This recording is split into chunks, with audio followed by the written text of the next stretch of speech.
Right, great.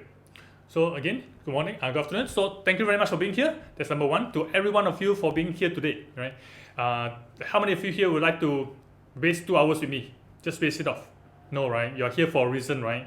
And for that reason, I would just want, because of that, I will thank you for this. And I'll do whatever I can for the next 2 hours to share with you something that's important that you can take home and make a difference for yourself at your work and your life as well, right?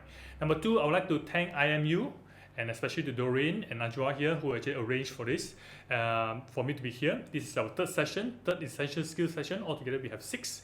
And please, if you have met me before in February, hi again. If you have not, so my name is Ha.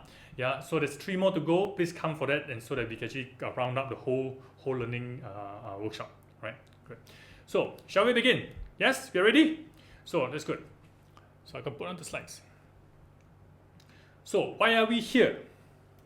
There must be a good reason for you to be here, right?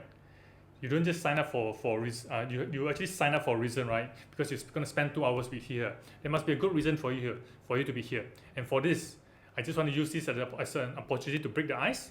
So I'm going to have 2 simple questions which I like to ask. Okay, 2 questions regarding this topic. Yeah. Number 1. Of course, again, there's a perfectly good reason for you to be here. So number 1, what do you hope to achieve from this program? Okay, what do you hope to achieve from this program? And number 2, suppose whatever you hope for becomes true, how will that make a difference for you in your work and life? Okay, number 1, what do you hope to achieve from this program? And number 2, suppose whatever you hope for becomes true, how will that make a difference for you in your work and life? Can you please share your thoughts, your 2 answers to these questions 1 and 2 on the chat box, so that everybody know why you're here? Can? Is it okay? Please type your answers. Don't have to be too long. Don't have to be too long. Just short and simple and concise. I would like to know.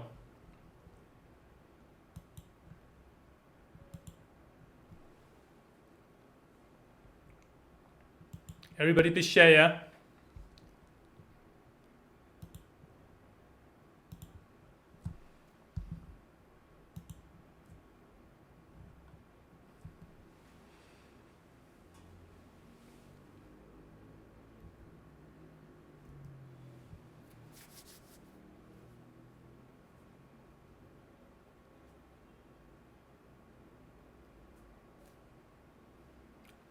Yeah, you guys are typing, right?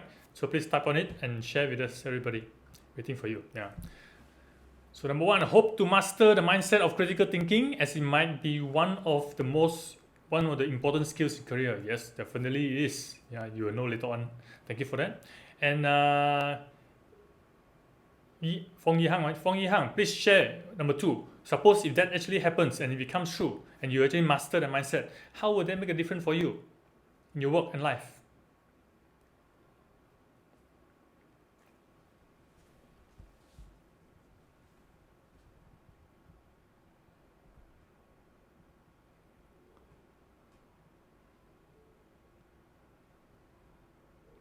Yeah, don't have to type too long, you know. No, don't have to be too long. Yeah.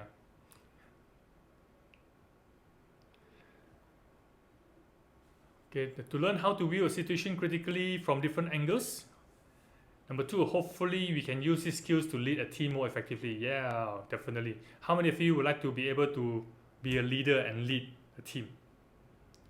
I think as far as your career is concerned, if you're going to work for people, ultimately being a leader is where the rewards comes in, right? So to improve my critical thinking skills, which will help me later on during my internship and work life, able to solve problems easily and work together with others. Okay, definitely. How many of you would like to be able to work with people easily, right? And be able to solve problems as well. Yeah, isn't that what we are hired for? If you're going to if you're going to be working outside, your employer or your bosses will hire you for some reason, right? What do you think the reason is? Solve problems, right? That's number 1. Yeah, to be very critical. Yeah. What else? What else? Come on, share. I'm interested to know. I'm curious to know. Okay, Ping Ni says, I want to learn how to identify and analyze the situation and how to tackle them, and it will help me to work effectively. All right, thank you for that.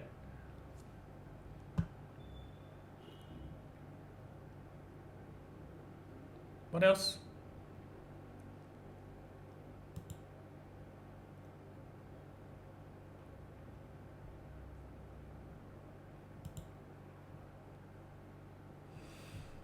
To have a greater insight of critical thinking skills by expertise.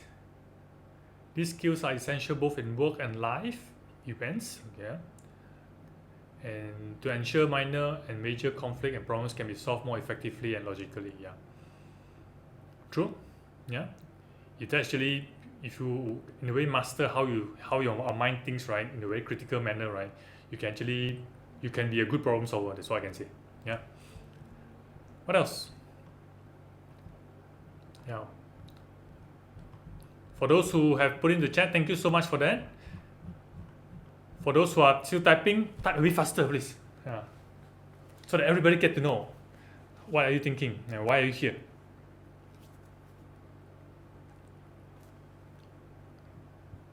Yeah, 30 seconds more. I'm gonna start. Yeah, so you can move on. Otherwise, it's gonna be we may not have enough time to finish.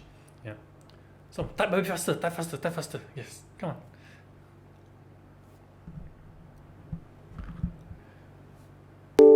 Xu Hui say, I hope I would be able to enhance my thinking skills and analyze situation effectively. Yeah. Right. And how would that make a difference for you?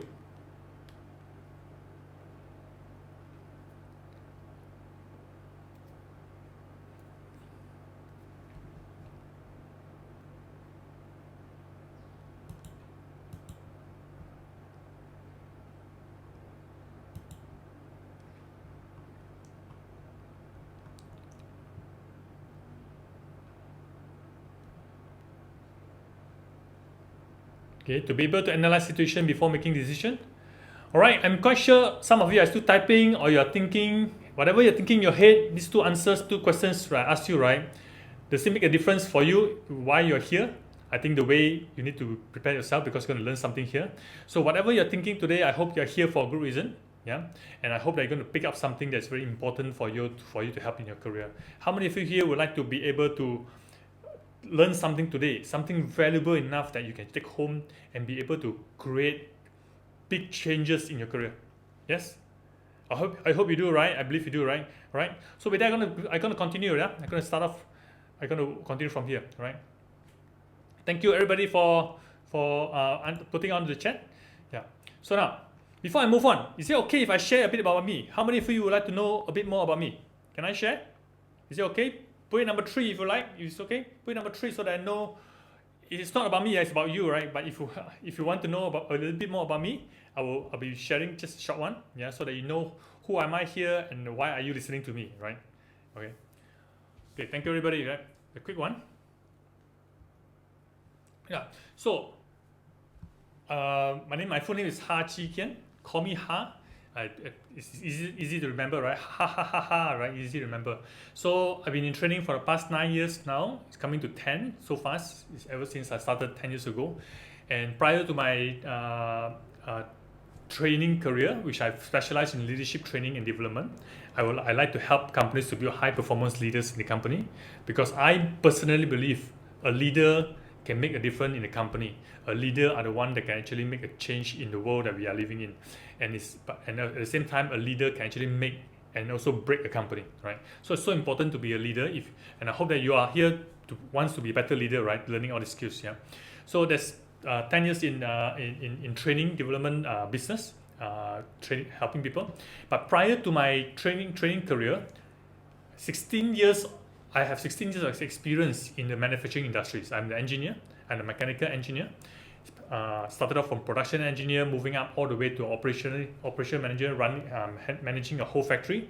Where this is where I helped build an elevator company, and from Italy, from a startup of about 200,000 revenues to 6 million in turnover within just 4 years. Yeah, and when in these 4 years, all the team that I have are only 15 people. Right, and this is where I think one of my biggest win I have. But apart from this, 16 years in as an employee, as an engineer, I've always been helping companies to save millions of dollars for a company. So throughout the whole 16 years, on average, I've counted roughly at least $1 million a year savings for the company. And this is what I do, because I realized that as an engineer, my worth is helping companies to save money, solve problems, save money, be more efficient. It's all about cost savings, right? Helping money save money, and every saving of 1 ringgit is a profit of 1 ringgit. Yeah. So these are some of the qualifications that I have. mechanical engineering UK, and then all the other professional qualifications that I have. And the companies I've been able to serve all this while, wait, hold on. Yeah. And these are the companies I have a chance to serve all this while. For the past 9 plus years, I've helped over 5,000 corporate managers and executives to be high performance leaders and teams. More than 100 corporate companies today. These are some of the big ones, and I have the pleasure to be serving them until today. Right. So apart from that, it's okay. I just share a little bit on my personal side. This is where I'm kind of obsessed with these things. I'm going to share with you because just so that you know me on a different level, right? So I'm a Spartan athlete. I love all this obstacle course racing. Started in 2017. That's almost 5 years ago, 4 years plus ago, and I got involved because first of all I wasn't fit anymore. I wanted to get fit again. I was formerly very, very fit back in school, but I wasn't anymore, and I wanted to do that.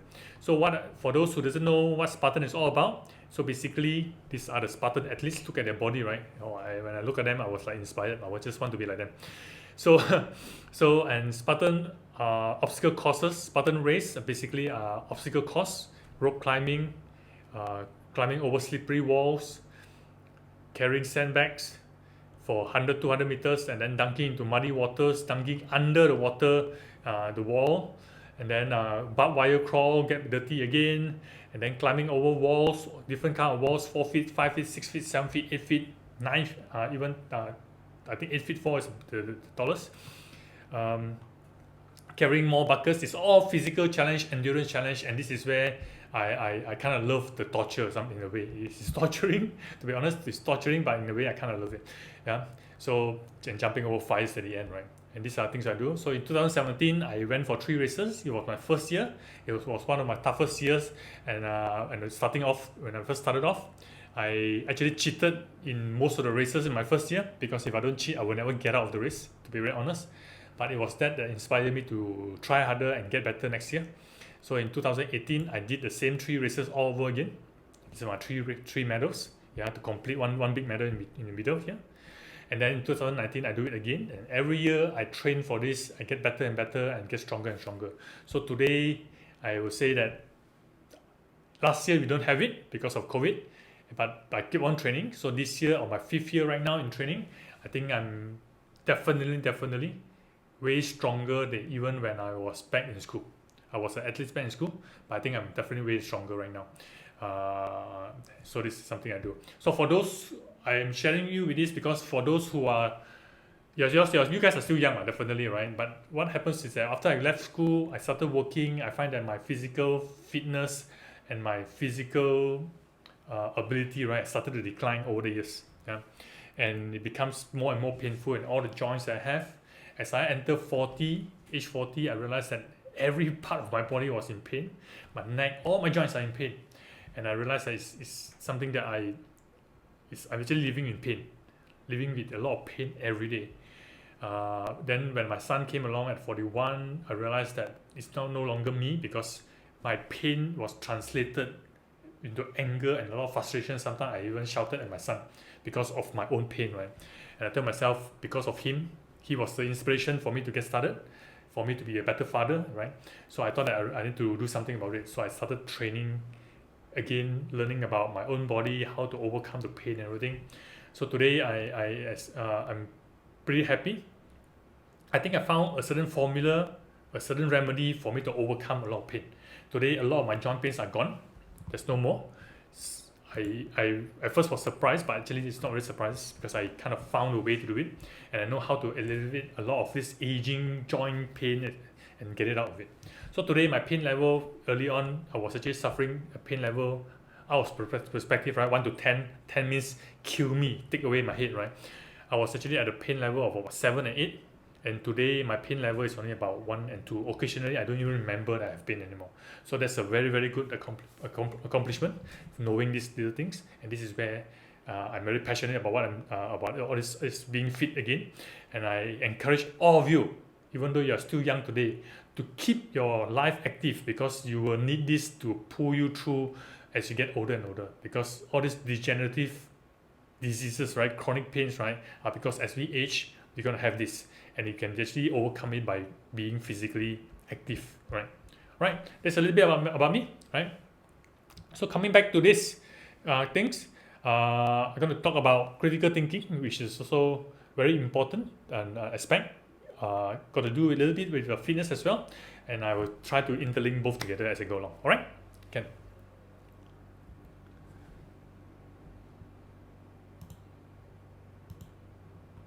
Right, so let's talk about this critical thinking. Right? Let's talk about some definition at this moment. Right, what is critical thinking? Yeah, what is critical thinking? Yeah. So if I look at the source from Wikipedia, yeah, so critical thinking is the analysis of facts to form a judgment.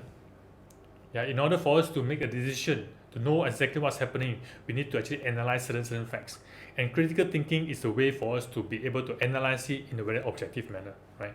So if you look at another source I took up from Oxford Languages, critical thinking is an objective analysis and evaluation of an issue in order to form a judgment. You got it? Yeah. So this is where I'm coming from. We want to be able to be objective in the way we analyze things. How many of you find that sometimes solving problems is not difficult in a way if you look at it, right? But it makes it very difficult when we never really analyze things correctly. Would you agree? And when you never analyze it correctly and we have other things comes into it and we make a lot of assumption, we have a lot of emotion involved, sometimes we are not so objective and logical in our approach, we make this different decision, right? We make certain judgment, right? Isn't it true? Yeah. And this is where I think being critical thinking is one of the very important key when it comes to problem solving, and it's also very important for us to be a leader eventually. Yeah, because if we are not calm enough most of the time and we don't make a decision in a very critical manner, right, a lot of decision that we make may not be the best one. Make sense? Yeah, great. So let's talk about this a little bit. How many of you know these Rubiks cubes? Yeah, Rubiks cubes. How many of you know how to solve Rubiks cubes? Okay, those who can solve a Rubiks cube, put a 5 in the chat box. Give me a high five. You can do that. Put a chat. Anybody? Nobody solve Rubiks cubes anymore, right? These days. So Rubiks cubes for me, can I share a little story? At the beginning, when I first learned back, in fact, it was back in primary school, right? And I picked up when I was introduced to Rubiks cubes when I was primary school. I think I was about 10, 11 years old. I think about 11 years old, I started to learn, I be able to learn this. But about 10 years old at the time, right, when we got these things, I was able to solve these Rubiks cubes. You know how did I solve this? I actually dismantle everything out and put it back.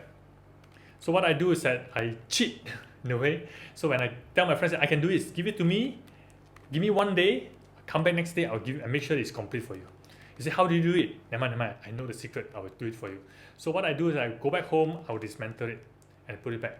And after a while, some of our friends say that, hey, why must you take it back home? Why can't you just do it now? I say, okay, come, never mind, give me some time. So I will go away somewhere else, I will dismantle it very quickly and put it back. That was how I was able to solve Rubiks cubes. But I was in a way cheating, right?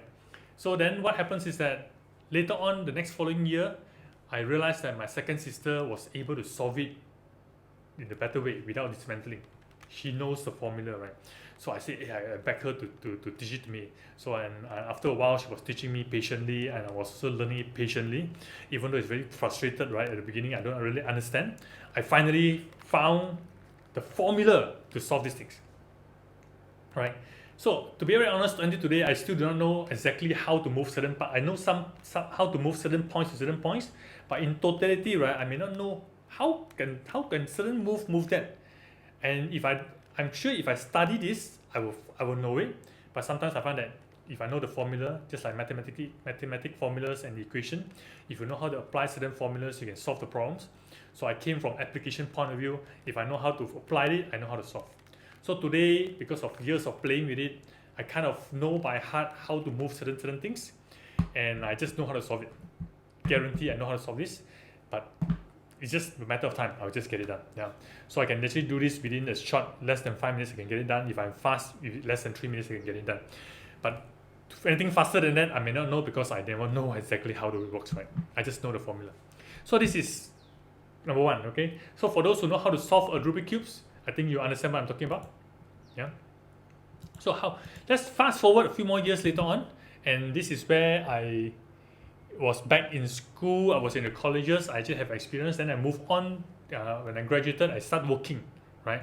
And this is where I was as an engineer. I was designing certain jigs and fixtures. Okay, jigs and fixtures, for example, right, from engineering term is where we use it to clamp certain parts in place. Like for example, this one, clamp it in place so that we can do some welding or do some assembly, so that we put it, so that every piece is always the same, so that we don't just do it by agak-agak or just roughly, but it's always the same. So these are the jigs and fixtures I'm trying to design. So what I realized that at first, when I first graduated, I wanted to design everything. As an engineer, I was learning design and everything. I want to design everything. But then I realized that I wasn't that smart.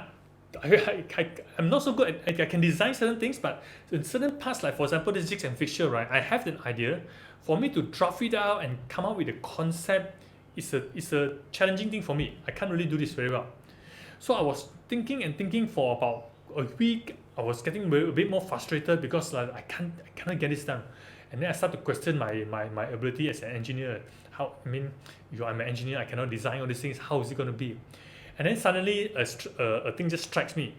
I was thinking that, hey, come on, don't tell me no one has ever thought of this before. Okay, if no one has ever thought of this before, all these clamps before, and if I manage to design it, then I'll be famous, right? I'll be the pioneer, I'll be the designer, right? Impossible, come on, this is already, we are already in the 20th century, how can it be, right? So I thought, cannot be, it must be something must be outside in the market. So I call up my colleague, the purchaser, and I asked him, I remember this, I said, hey Sung, I'm working on the jigs and fixtures, I'm looking for some kind of clamp, some kind of special clamp, so I don't have to design myself. Do you know where can I get this up?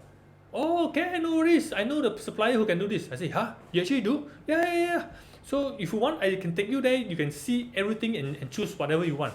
So eagerly, I straight away went up to him and said, okay, let's set an appointment as soon as possible. And he was able to set the next day. And when I went there, right, to my surprise, I actually got this.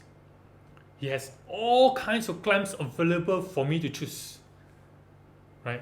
And this is where I'm talking about, okay? I'm sharing with you this story because sometimes we must be able to think in a very critical manner. We don't have to be... Sometimes the answer is already outside, you know what I'm saying? It's already there. And we can just need to leverage on the right resources, think in a very logical manner, and find the people who may have already done it. We don't have to get too engrossed into something and try to design everything ourselves. So this is my experience in the past. And I realized that sometimes how we think, how logical we think, how objective we are able to think can actually make a lot of difference. If you know how to leverage it accordingly, we can solve a lot of things together. Okay? Make sense? Yeah, so the question I want to ask you is this. When it comes to problem solving, okay, because I will be referring a lot to problem solving because critical thinking usually I would say is mainly to solve problems, to handle certain issues that we have. It's all problems, right? If there's no problems, why do we need to think critically? There's no reason, right? So the question I ask you is this. How many of you love to solve problems? Do you like it? Or how many of you, when you see a problem, you tend to run away first? Don't want to get involved. Which one are you? Yeah? You can put in the chat there. Do you run away or face it head on? You can put in the chat group and let me know. Okay. So, in my experience, most people that I know, including me at times, usually will run away from problems.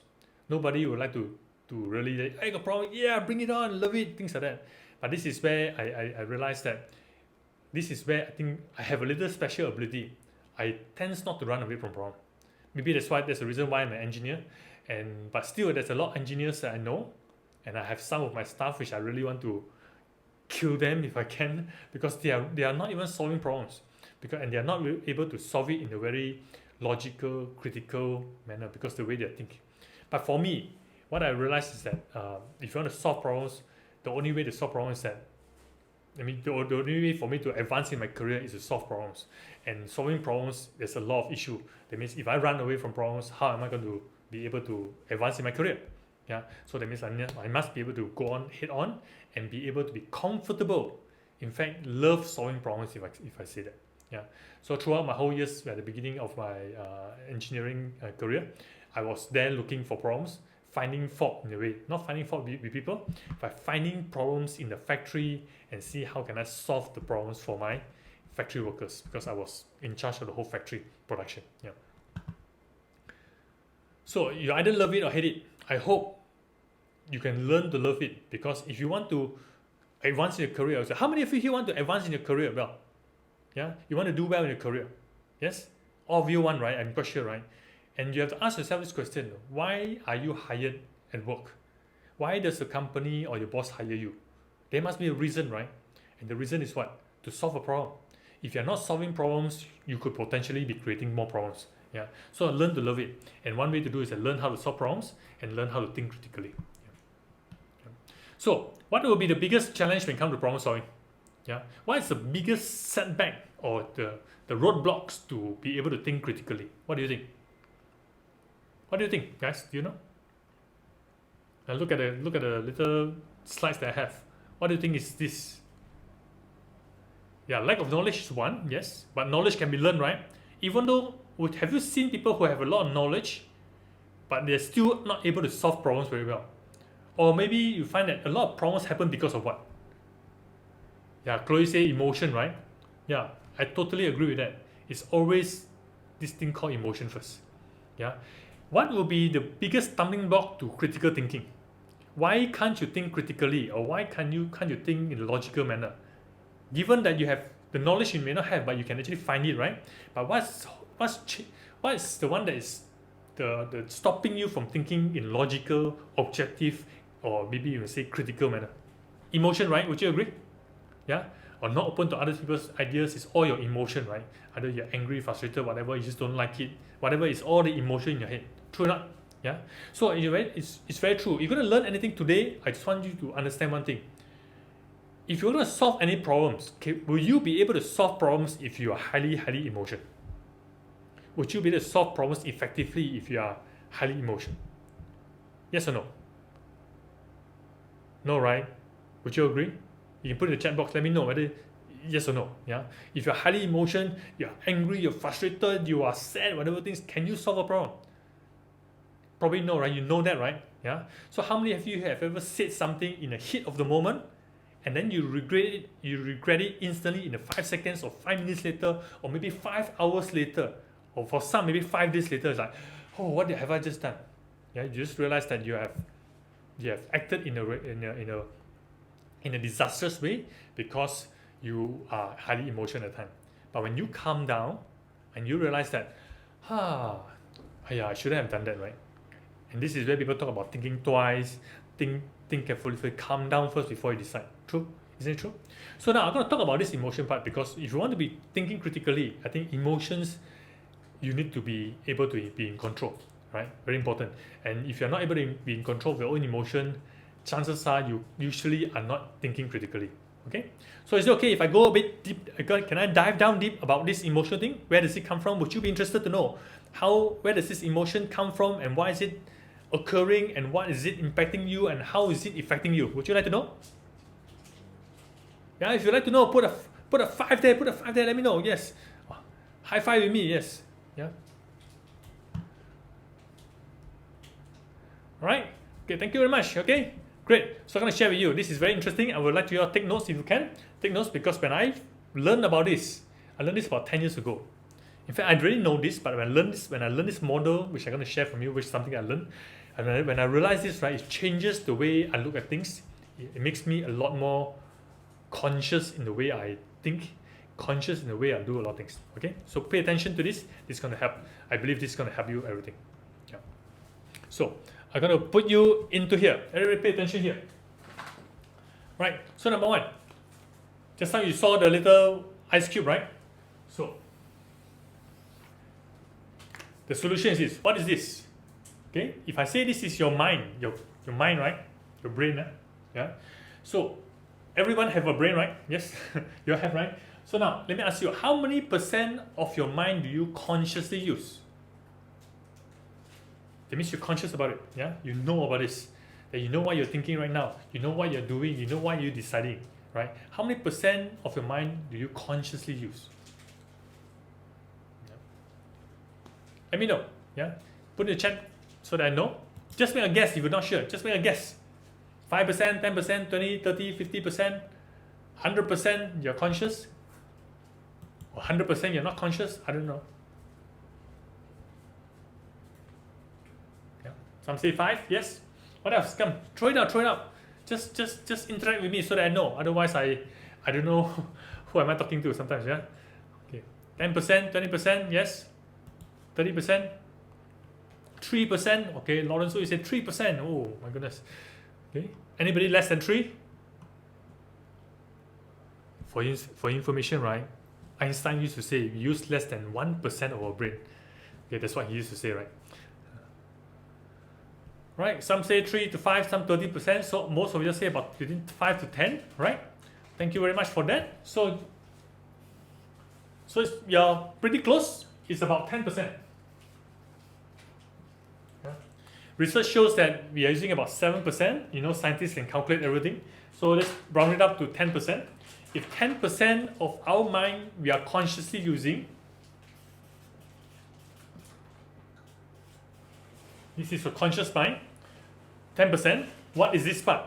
If 10% is your conscious, what is the other part here?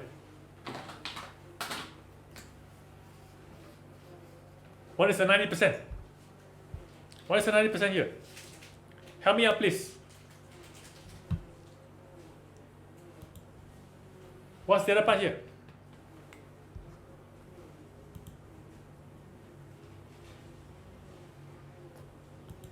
Yeah, it's a subconscious mind, right? Yes? Right. Thank you very much. So, subconscious mind. If 90% of our brain, of our mind, are subconscious in nature, only 10% are conscious. Conscious means you know the 5 senses, you know the taste, sound, sight, smell, touch, right? And taste, right? These are other things you're conscious about. You mean the other 90% you're not conscious. So what is this 90%? What is this part? What is the main function of subconscious mind? 90% is very powerful, right? Yeah, that means there must be some function. It cannot be. I mean, you're medical students, right? So what do you think is a subconscious mind? What's the main thing? Yeah, someone say gut feeling, right? Yeah, but what's the main thing? Okay. What's the main thing? What's the main function of subconscious mind? Gut feeling is there, definitely. Yeah. So how many of you realize that you are breathing today? Yeah, maintain breathing. Someone just say, Fong Yi Hang, right? Thank you very much. So to maintain breathing, your heartbeat and other vital function, right? So how many of you realize that you are breathing? Did you tell yourself to breathe? Or it's just automatically done? Yeah?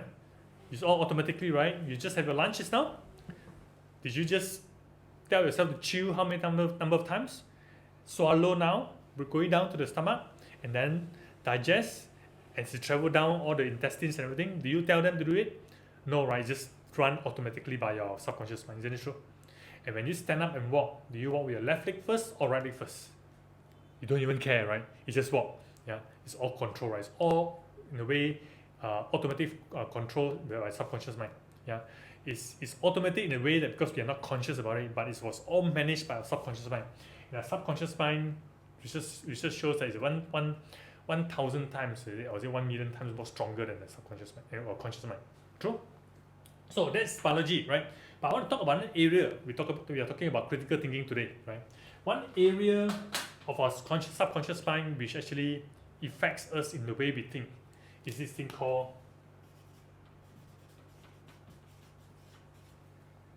emotions, right? Yeah, and this is where all the storage of our past experience and everything, how we feel, are all stored in subconscious mind. That's why, have you ever experienced certain things like, for example, if somebody says something to you and you just snap and you get angry, or somebody says certain things to you and you get hurt, even though it's just a word, but somehow we feel it. Yes, right? So let me ask you a few questions, right? So how many of you here have been heartbroken at least one time in your life? Heartbroken before? Yes, you have, right? All of you have, right? Yes. Put a 10 there if you have been heartbroken before, right? And I'm quite sure all of you have. You have been in love before, or someone have especially as in love, you'll be heartbroken at least one time before, right? And do you remember the first one? Some most of us do, because the first one hurts the most. True. And then we get smarter. For some, never even get through it out. Yeah. Or maybe you know friends who have been hurt before, and they're like, they just want to not live in this world anymore and everything, because they are like totally hurt, right? Okay. So for those who have been heartbroken at least one time before, right? I just want to ask you, have you ever had experience before, maybe walking in the shopping mall, in Mid Valley Mall or KLCC Mall before COVID? Yeah. And right far on the other end, and you see your ex-boyfriend, ex-girlfriend coming along, and immediately seeing her or him, you have everything that you have ever have with her or him before flashback, and remember everything again, and all the heartbreak you start to relieve the whole heartbreak all over again. Ever happened before? Yes. Yeah. It's because you saw that person, and it just happened. Everything being reminded, because your subconscious mind just prompts you, hey, remember that? Hey, you remember her? Yes. Or it could be maybe as simple as the song. The song was playing throughout the whole the alley when you're walking in the Mid Valley Mall, for example, and our song came along, and everything is just emotionally can feel all the pain and sorrow and all the tears all over again. Yes. Ever happened before? Do you understand what I'm talking about? Yes? Yeah, that's the emotion part. Very powerful, right? Yeah. So how many of you here, Saranya was laughing, yes, right? I guess you feel it, right? Because I do. I remember my first one. I was crying like crazy and saying, men don't cry. Come on, I was telling myself, men don't cry, men don't cry. I was like bawling like crazy and I was crying like crazy. Yeah. And it's something that you cannot control because it's just reflect. Okay, that's on the part of relationship. Let's talk about something else. How many of you here have lost money at least one time in your life? Have you lost money before? Yes. How many of you here have loaned money to someone else and happens to be your good friend, and until today that good friend of yours, that fella, still haven't paid you back? Anyone? Yes. And you just want to like strangle him, like, where's my 50 ringgit? Give it back to me, right? Or 100 ringgit or 200 ringgit, I don't know, maybe 10 ringgit. Yes. Until today, it's just pretend not to know and not paying you back. And that things really linger in your head. Sometimes your good friend don't know how to say. If you ask for it, you feel not nice, but you are angry, but you don't want to say it because there's so many things to get involved. And sometimes you just don't know, just go haywire because of that. Can you think properly during the time? Probably not, right? When it comes to money, don't talk anymore. You just get frustrated, right? Yeah. So you understand what I'm talking about? Do you understand that? Yeah. So these are the challenges that we are facing. So the thing is this. Whatever you're feeling inside there, whenever that moment appears, your emotion comes out and your subconscious is telling you, hey, remember someone's asking you for money, you're asking you for 50 ringgit, and then you remember, oh no, last time 2 years ago I loaned 50 ringgit to my good friend and he has not given me back yet. And now someone is asking me for it. Let me think about it first. What if I lose his money? What if I give it and then he's the same thing again? Then I'll be like, silly, right? I better ask nicely first. Over 50 ringgit. Yeah. For some people say it's 50 ringgit. It's 50 ringgit. No. For some people say it's only 50 ringgit. So it really depends on the threshold. And for some people it's like it's 500 ringgit. I don't know, right? So say for someone with 50 ringgit, if you have this experience before, I give you an example, right? If I know you and you happen to have loaned the 50 ringgit to a good friend of mine, just pretend if you are not, but just imagine you are, and your good friend hasn't paid you back and you're pissed off about it and you're angry about that and you feel cheated and betrayed for 50 ringgit, your good friend never paid you back, and here me being a new friend and your new BFF, and Ha comes along and say, hey, I'm just out of cash at this moment, ATM machine is not working, is it okay if you just loan me 50 ringgit? Tomorrow I'll pay you back, promise, sure. And if you have loaned 50 ringgit before and you have not gotten the money back, do you think you will immediately just give me the 50 ringgit? Even though your wallet inside you have 500, do you just give it straight away? Or do you think you'll hold back and say, wait, hold. What do you need the 50 ringgit for? And you're going to ask me a whole long questions because of the experience that you have. Does it make sense? Yeah? I believe you will hesitate a little bit, right? Yeah. And that's what I mean. The emotion is very, very powerful, and that makes you not think critically. But if you are not in the position, if it's someone else and you say, hey, come on lah, don't have to worry lah, this like, you give a lot of logical or debate about it or discussion. But when it comes to you, you'll be like, whoa, whoa, whoa, whoa, whoa, no, that's not easy. No, you cannot. You have a lot of things going on in your head. Yes. Okay, now the thing that's going on in your head, right? That thing, right? It appears in this form.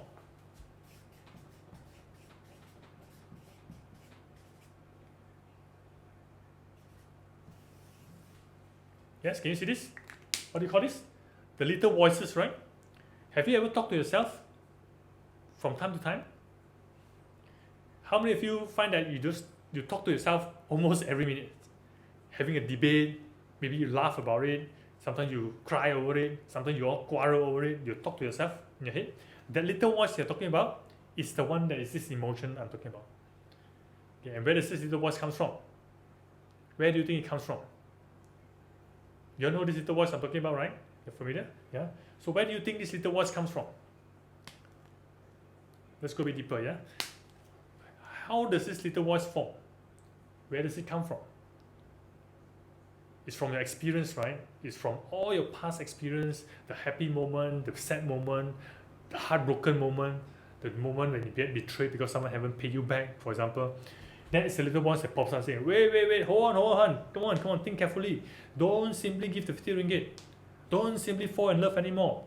To girls like this, you better be careful. Boys like this, better be careful. Yes? And that's the one that's jumping up. Does that make sense? So, and this little voice appears in this form of emotion. Yeah? And how does it actually affect you? Why is it important to understand this? Yeah? Because this emotion, have you ever, because of this situation, whatever I've just shared with you, plus many others, you have actually said something silly, and as a result of it caused further damage on a relationship, or say something that hurt someone else, which you can never pull back, but you realize that it's a bit too late. Yes? Yeah, right? Yes, you will have put a yes there so that I know. Yeah. So this is the institution. In the heat of the moment, when you are highly emotional,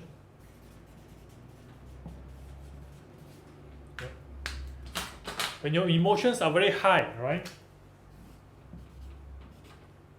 What comes down? When you're highly emotional, what makes you to make wrong decision? What actually comes down? What do you think? Hello, are you there? You're there, right? Please put the chat out. What do you think? I'll help you out a little bit, starting with I and N. What is this?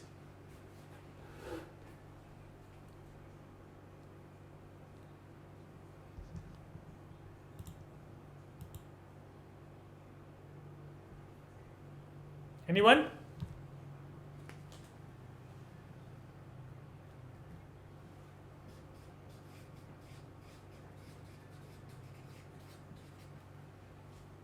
Yes?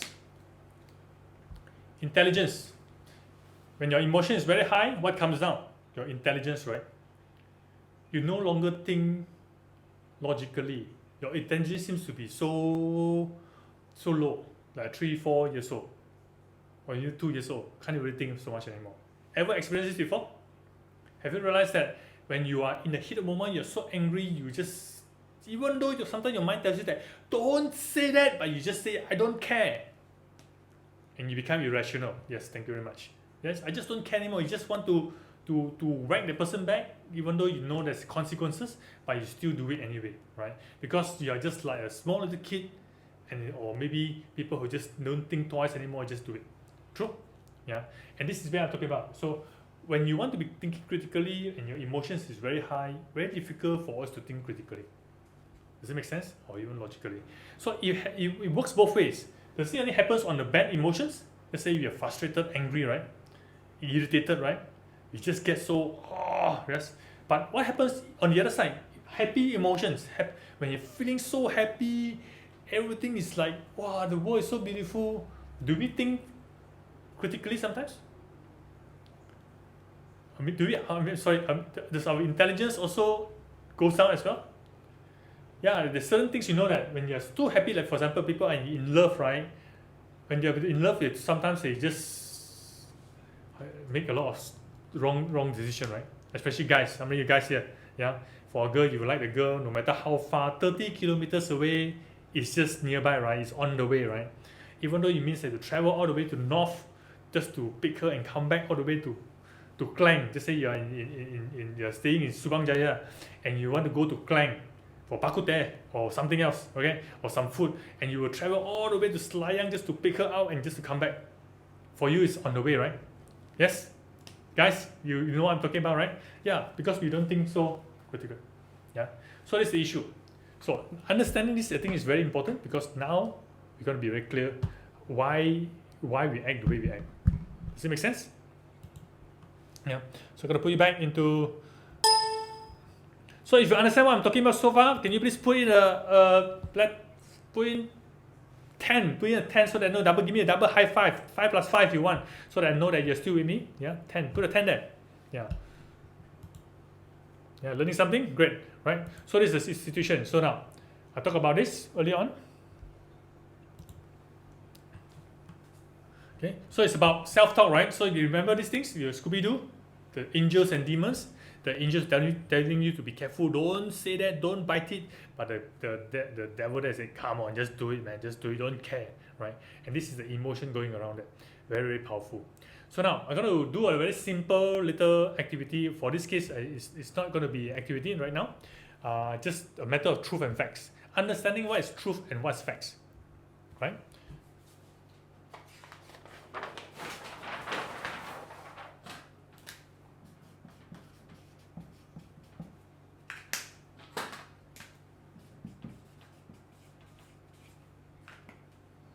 Okay, what's the difference between this thing called truth and facts?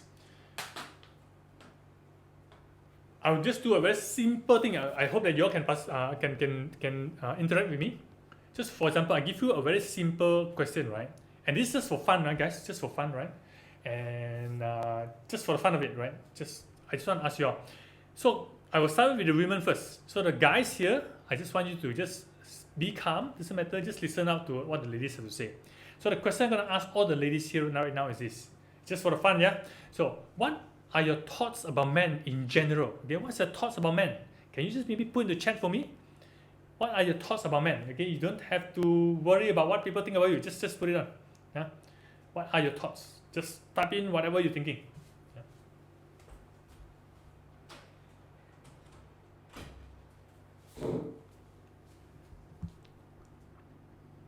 Are you going to type?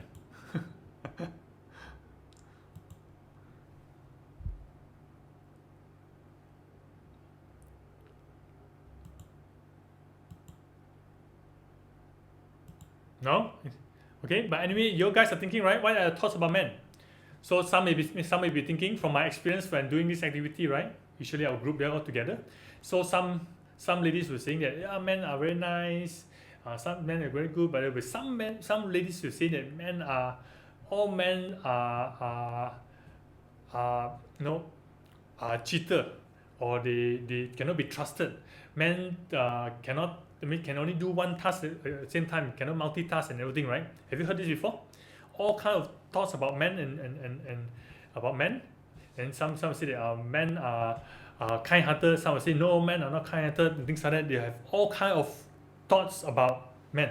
And when I ask the same question, when I flip and ask the same question to the women, to the men, about what do they think about women, they will think about, the women are very emotional. They will say the women are always wanted to look pretty, and some women cannot be trusted, and all kinds of things and all kinds of thoughts about them. Does it make sense? Yes, you have. So the question is this: the one that you just, whatever you are thinking right now, are they facts or are they truth? So what's the difference between facts and truth? First, let me explain. Facts is this: if I have to take out this pen, and if I let go my hand, what will happen to this marker pen? If I let go, what will happen? It will drop, right? Yeah. This is a fact. Everywhere, as long as you're in planet Earth, whoever's going to do this, it will drop. Yes, That's a fact. That means it's undeniable, it's been proven, it's science, it's definitely, everybody knows this because you can see it. Yeah. Or if I say the fire is hot, is it a fact? It will burn, right? So you don't believe, you're going to put your hand, it's going to burn your hand, right? So everybody knows that. But the truth is it facts? The truth, there is an additional things. It could be facts plus some kind of belief. Whose belief? Your belief, right? Your belief about something. So you add in certain things, you add in some extra source of belief into it. So for some people, they believe that certain things are like this. Life is like this because it's their experience. It's real for them. It's true for them. But to me, or maybe to some other people, you don't have the same similar experience, it will be different. So for somebody who said that men are all liars, for example, okay, and they're all cheaters, for example, there's no good man in the whole world, it's because of their experience. For someone who said that men are all loving, they take care of women, for example, they have their experience. It's their truth. Does that make sense to you? Yeah. So you need these little activities. Usually, people will come from their truth. Usually, is what is their own experience, what is their real experience, because they actually have gone through that before. So if I say I don't believe you, I don't trust you, it's because I have never gone through the experience. But if it's true for you, it's true for you. So when it comes to critical thinking, problem solving, right? Which one would you want to base on? Truth or facts? Can you base on your own truth, and that's how you make certain judgment and certain decision for other people? Would that be fair? Or do you need to base on facts? Yeah, if you want to, what do you think? It's important to be facts, right? You all know this, right? So some half-half. So how does it be half-half? Yeah. If you really want to solve certain issues, we cannot be basing on certain truth, because you have to be very careful. Because this truth here usually will have this thing called belief in it. They will also have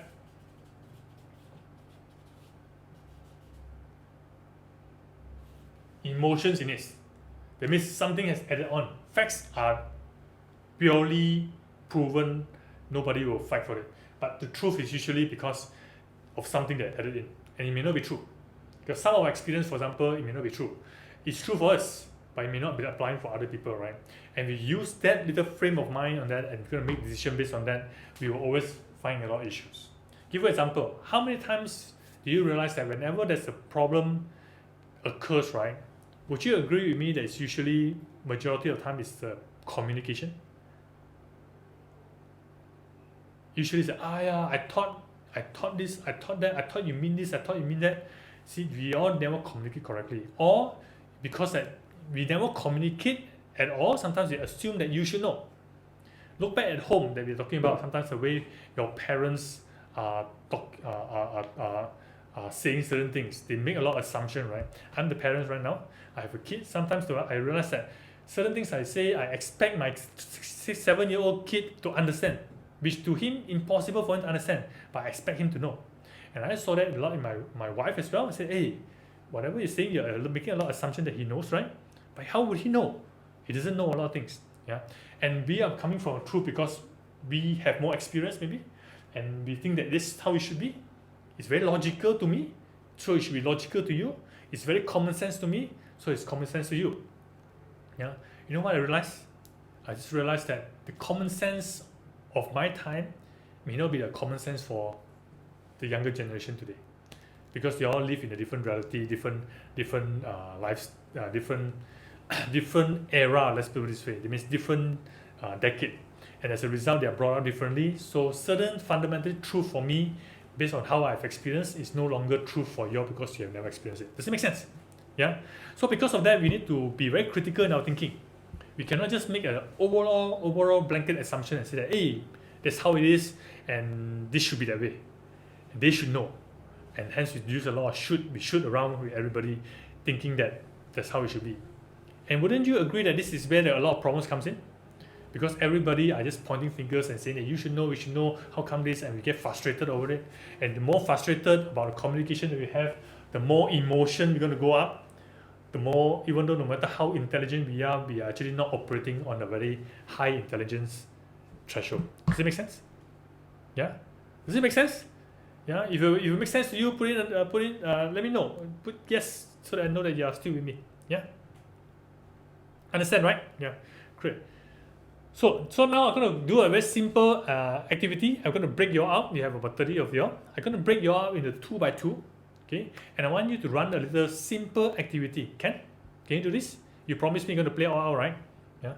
So now, this is the activity. So I want you all to teach with passion. So in a moment, listen carefully to my instruction. Okay. In a moment, I'm going to break you all in the breakout room, 2 by 2. Randomly, whoever you all got it. So just please play all out. So otherwise, someone want to play and you're not playing there, it becomes like it's not so nice, right? You're all varsity mates in IMU. I think you all can play this out. So I'm going to break you out in 2.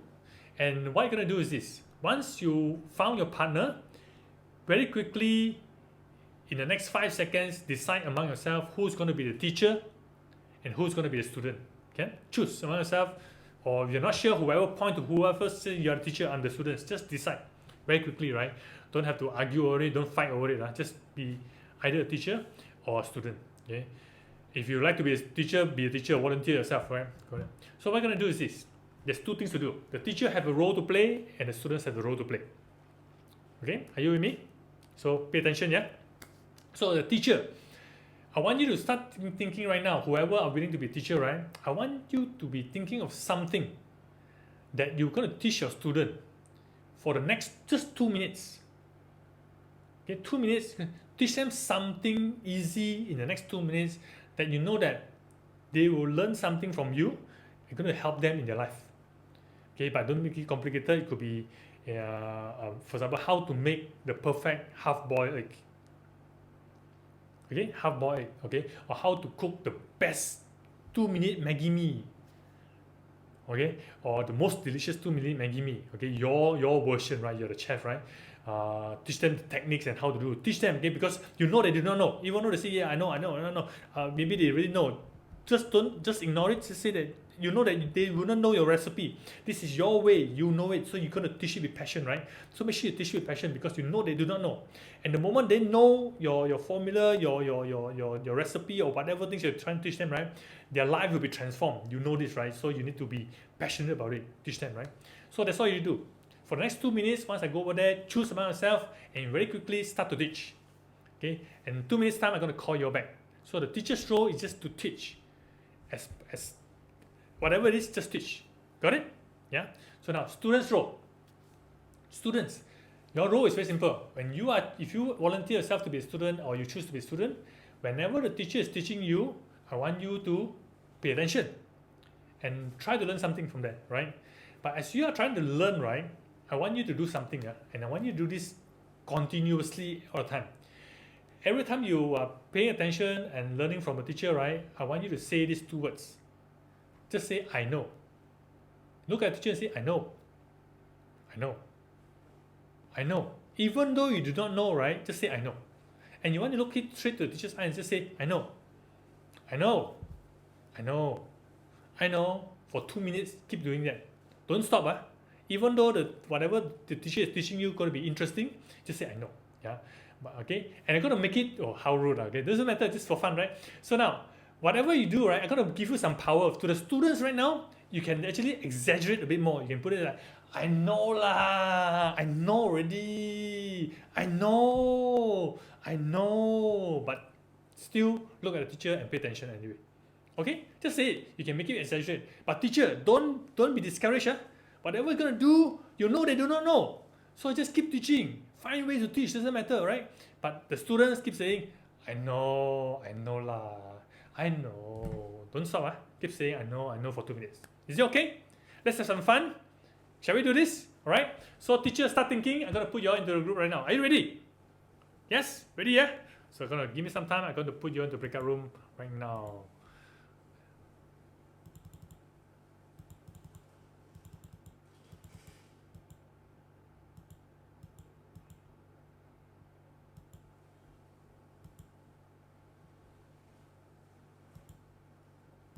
Okay, ready, yeah? So I'm gonna assign you all. Once you go there, immediately in the next 10 seconds, choose, and then you're gonna start. You're gonna have 2 minutes. I will call you back straight away after that. Have some fun. Teacher teach. Student keep saying I know. All right. And here we go. Please accept the invitation to join the breakout room.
All right, you guys. All right. So all back? Yes. Okay, how many of you have some fun just now? Yes, you have fun? Did you do it? Yes, you did, right? Okay, now. So let me know, did you all do it? Did you have some fun? Yes? Great, great, great. Right. So you do, right? Okay, because I saw all of you go inside. So now let me ask you right now. Let me ask you, Miss Polite. Okay, let me ask you now. I'm gonna ask the teacher first. Awkwardly fun, right? Okay. So I'm gonna ask the teacher first. Okay, teachers, right? Pay attention. So did you all continue teaching all the way for 2 minutes? 2 minutes? How did you feel when you are teaching them passionately, with so much passion, right? And you know that they do not know anything, they just do not know the skill that you're gonna teach them. But here you are, they're saying, I know. Who is a good student? You're not supposed to be a good student. You're supposed to say, I know, okay? So for those who are keep hearing, I know, right? How does it make you feel to the teachers? Put in the chat if you can unmute yourself and say even better. Annoying, right? Okay. Thank you, Najwa. Annoying. What else? What else do you feel? The students so obedient, I say. So for those who didn't get those obedient students, right? How does it make you feel? Please share with me.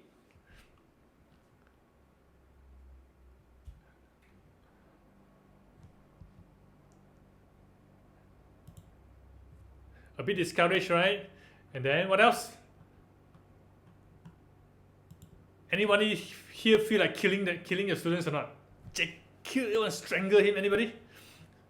Yeah, right. It's quite disturbing and things like that, right? Isn't it true? If you actually play it well, and if the students do his job right, his or her job right, you know that you really want to strangle that person, right? Isn't it true? Yeah. But as a teacher, sometimes you just have to ignore this, and if you can continue despite this, right, then it's fantastic, right? But sometimes, even though you continue, you know it's the game, but sometimes it's like, oh, you just listen to me, okay? Is it true? Yeah. Okay, now to the students. Hey, students, did you do your job or not? Yeah, did you do whatever you need to do, right? So for you will keep saying, I know, right? How many of you find that whatever the students is teaching, the teacher is teaching you is quite interesting, but because you have to keep saying, I know, right? You just cannot learn. Yes? It's not easy to learn. Yeah? And you think you know it, but actually you do not know, but because you keep saying that, or you play your role very well, and you know you cannot learn, right? And you can, how many of you find that your teachers is kind of, the face is changing and you get a bit fearful that it's just going to knock your head if you keep doing that anymore? Yes? Yeah. But the thing is this, okay, while this is a fun activity, I love this activity, we usually enjoy a lot, but I just want you to reflect on your reality in life. Do you say, I know, often? Think about this. Sometimes somebody is telling you something, even before they finish, you just say, yeah, I know. You just jump to conclusion.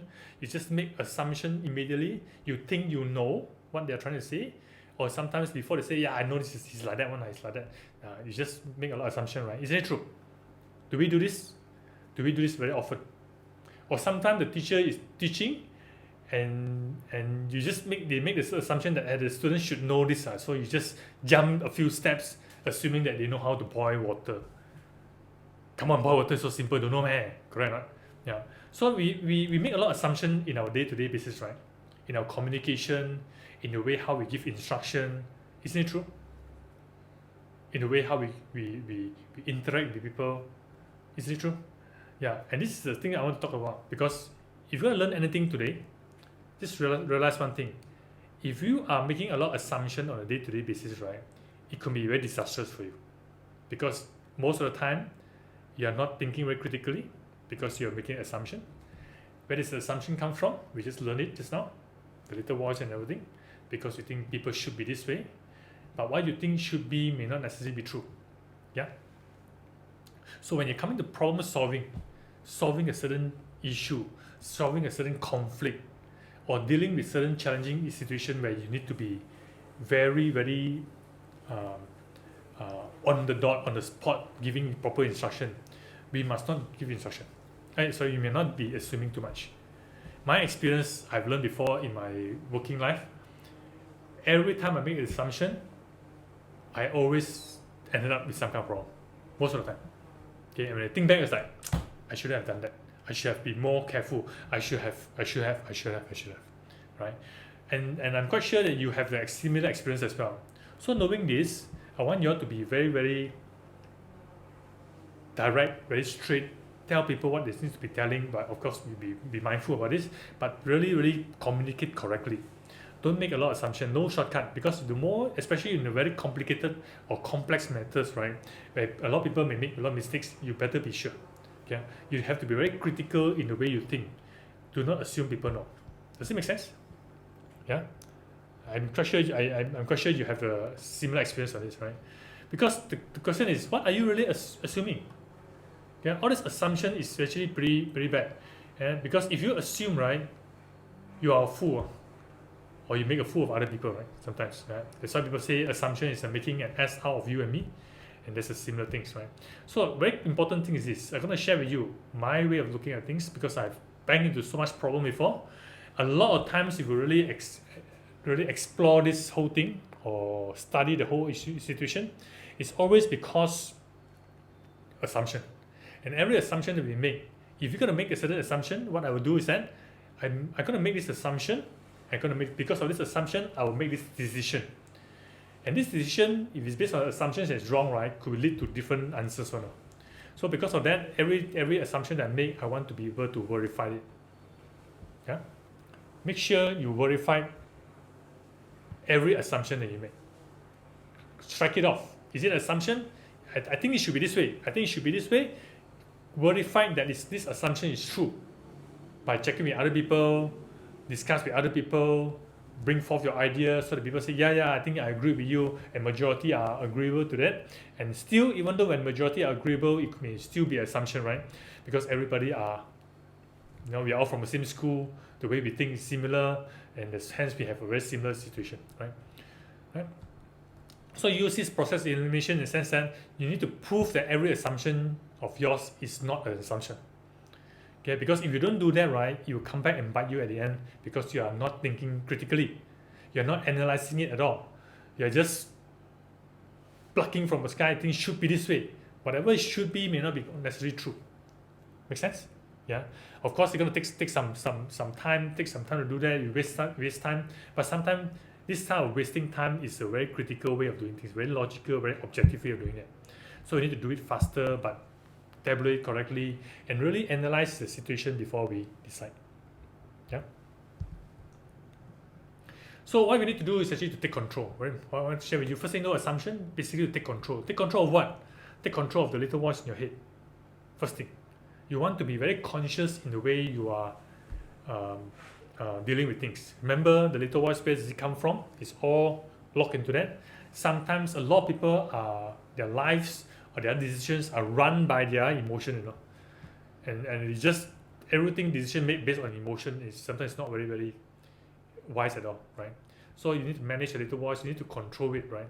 You may not be able to eliminate it because these are all your experience. You want to be able to manage it so that you know, okay, these are the little voice. It may not be true. It's my experience. It may not apply to other people. So now let me listen to other people as well. Yeah, because they also have their own little voice in their head, and this is where make it a bit more complex, make it a bit more complicated in nature as well, right? So I'm going to share with you a trick how I do this, right? And it actually helps me a lot, right? Every time, whenever there's a problem or I face with some challenges and it seems to be repeating again and it's like not going anywhere, I will ask myself this question: am I the problem? Because who can we control? You can control yourself, definitely 100% you can control, right? But can you control other people? Even though it could be other people's problem, but if I can do something and change my approach, change the way I communicate, change the way I talk to him or her, change the way I execute certain things, change the way my tonality, the way my expression, the way, whatever I can do, right, to actually make the things situation better or communicate better, I can actually solve everything. I can change things better. But if I don't change the way I'm changing, the other person may not even change, right? So I always ask, am I the problem? Even though the problem is not mine to even do it, but if I can do something about it, I will change it in order to sometimes accommodate or to actually work together with the other person in a way that he or she feels happy. Does it make sense? Yeah. So in other words, I always ask, in a way, when I ask this question, am I the problem? It puts me in a very objective and logical manner. It put me into a very conscious thinking that, okay, what else can I do right now? Things are not moving forward, or things are not moving as planned, or things are not working out as what I hope for. How else can I change? And now I become very critical thinking. But you also need to be careful. Whenever you ask this question, and if you have very high ego, for example, then it becomes like, no, I'm not a problem, and your emotion goes up, it's also an issue. So this is the question I ask myself to actually calm myself down, calm my ego, calm my little voices, so that I can think in a very critical manner, right? This is something you can try, yeah? And the other thing is this: when you ask this question, right, am I the problem? It also puts me into this frame of mind that I may not know everything. I may think I know everything, but maybe I do not know everything. Maybe there's something else that I may not know. So I want to step back and say, I want to go back into becoming a beginner's mind. Okay, be like a little kid, a baby who doesn't know much. Maybe I haven't learned enough. Maybe whatever I know is not true, right? Is it possible that whatever my thoughts, my frame of reference, my reality, my experience may not be true, or at least in the other person's perspective, it may not be true, right? So I want to understand where they're coming from. So I want to adopt a beginner's mind. And why is it important? Because this is when I can actually go back to plain film and say, okay, now, where could I have made a mistake? And how can I work with the other person, because he may have different perspective of things, he may have different way of looking at things. Let's understand. Yeah, right. So this thing comes from this. For example, Shoshin here. This is one of the Zen guru. Okay, a very famous one. Shoshin here in Japanese means beginner's mind.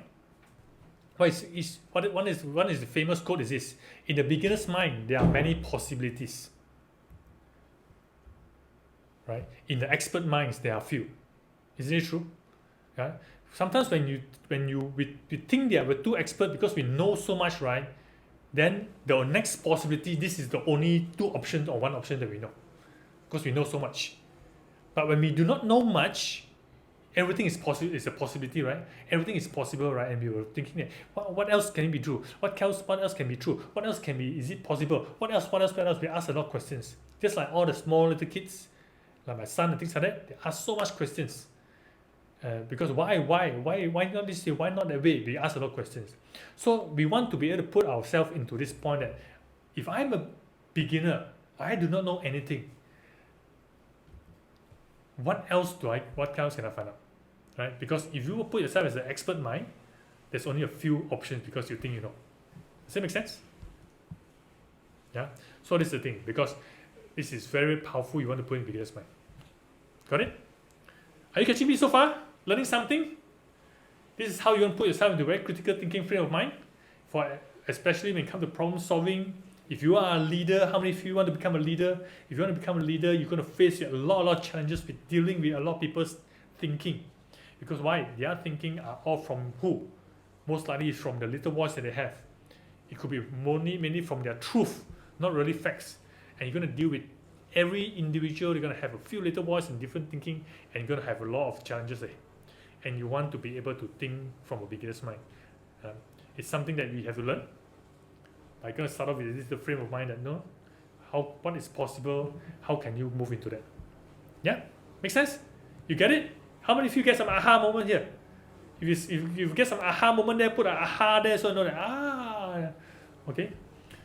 Yeah, it's a very good way to prevent a lot of arguments, right? Because don't you agree that arguments comes because of different way of thinking?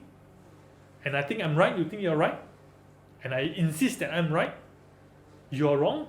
And when you wrong someone else, this is where the ego comes in, and we all say that you think I'm wrong, I prove you wrong, and there's all more emotions comes in, right?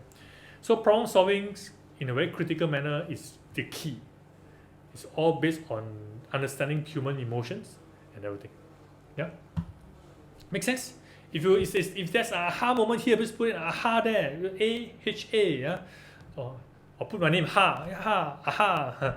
So you know that you have learned something, yeah. So that yes.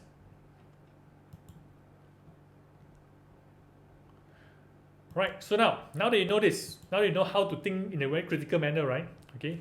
So can we start exploring some possibilities right now? Yeah. Oh yeah. Before this, one of the quicksand of leadership is assumptions. Okay. If anything you're gonna learn today, if all else that you forget, you just remember this. Please do not assume. I learned this the hard way, and I tell myself I don't want to assume. I rather be. I just don't want to assume, because the more I assume, usually doesn't really turn out very well. Yeah.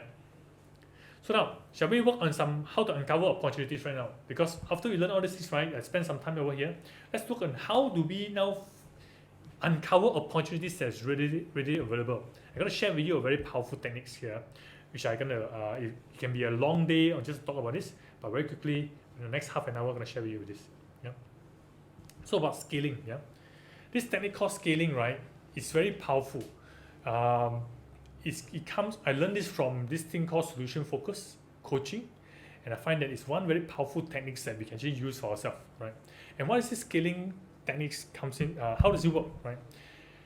Maybe you are more familiar with me. Okay, how many of you here have ever broken your arm or dislocated your arm, or you have a certain injury, bad injury, and you are admitted into hospital, and the doctor, since you are medical students, maybe you've been taught about this as well. The doctor will come to you and say that, okay, hi, for example, use my name, right? Hey, you have this.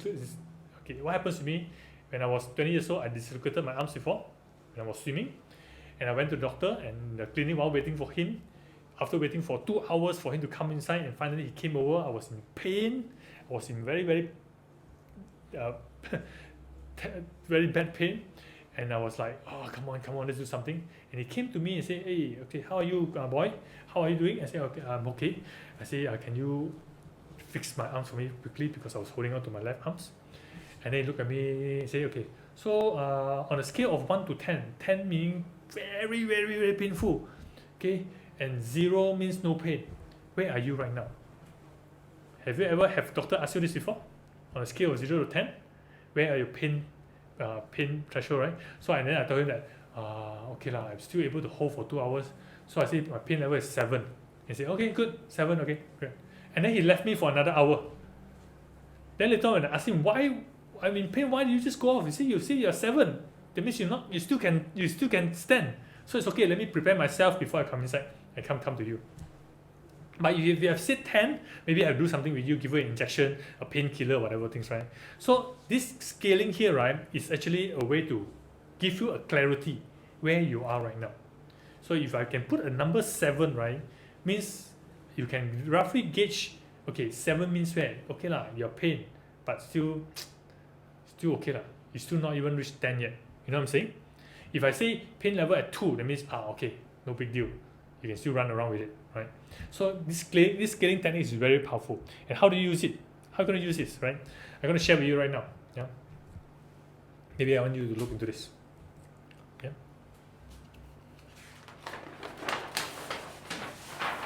Okay. Please pay attention. Yeah. How to use this scaling.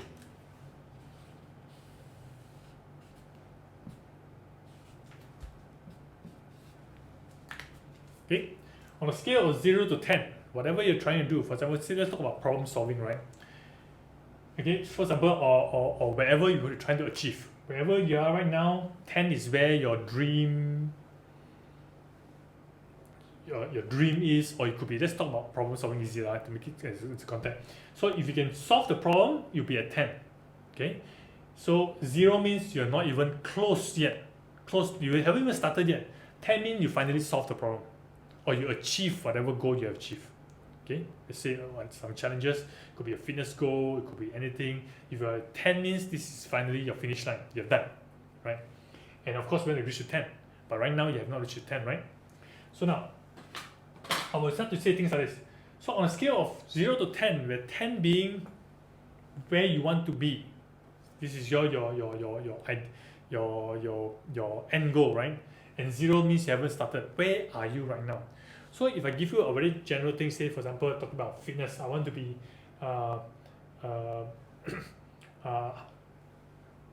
see, I can do push-up, 30 push-up at one go, right? 30 push-up, right? Simple, right? And then where am I right now? So say I haven't even reached yet. So where are you right now? Say assuming that I'm able to do 15 right now. So I'm halfway through. Assuming, right? Yeah. So here means like how I say I put 7 for my dislocated arm. So this is where I'm saying that I'm 5 right now. So when I put in 5, there's always a meaning to the 5. 5 means why? You can ask me, what do you mean by 5? Then I can explain. Oh, 5 means to me because I'm targeting 30 push-ups. I'm now able to do 15. So I'm halfway through. Alright? So I'm halfway through, for example. Right? If I can do 20, then maybe I'm at 6 and 7. Yeah. So right now, then you can ask, so what are you targeting? Yeah, I'm targeting 30, but right now, if I can get to 20, I'll be very happy. So if I can reach to 20, so what is 20 means to you? 20 means if I can get to 20, I'll be at say maybe 7. Alright, for example, right? So this is scaling. So you can, by putting a number, you put yourself into very clarity. So now you're thinking very critically. Without emotion, you want to be able to evaluate and analyze where are the progress of whatever is happening right now. Okay, now the situation is this. Assuming it's 5, right? You're here with me, yeah? Guys? Okay. 5, right? So our normal conversation with a lot of people is that, hey, you have, say, for example, just say if 30 is very, just say within my whole group, most people are really able to do 30 already. And I'm still behind because I'm the only one haven't done 30 yet, for example. So, but to me, 15 is my best. 30, I cannot even do it yet. Yeah. So one conversation people can start to do is this. So you have 5 here. So you get to 30, right? So what's the problem? Where is the problem? What is the missing gap here? What's the gap here? What's holding you back? What's taking you so long to reach to 30? Whereas all your friends, all your teammates already can do 30. Why are you taking so long? What's the problem here? What do you have to do?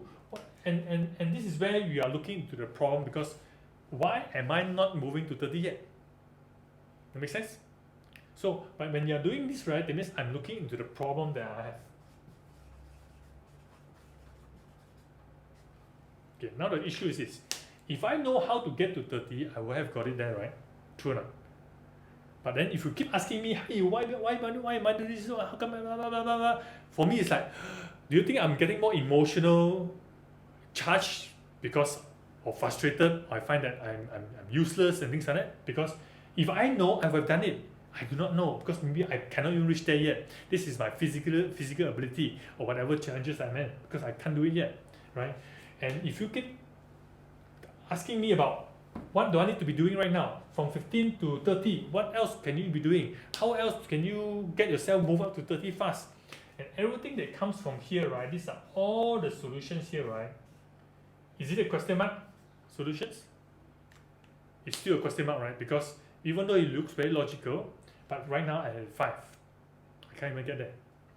Does it make sense so far? Yeah, try to stay with me. Yeah? So this is where most people like to have this conversation. Whenever you have a problem, to say you have an assignment, you cannot even finish yet, and you're at number 5 right now, people ask you, hey, why are you taking so long? What's the problem? How come you're not doing this? Maybe you should be doing this, maybe you should do that, maybe you should do this, maybe you should do maybe a lot of maybes, right? And all these maybes are just question marks, right? Does that make sense? Yeah?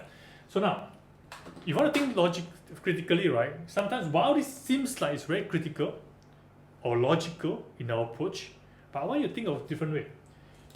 I want you to think of this over here.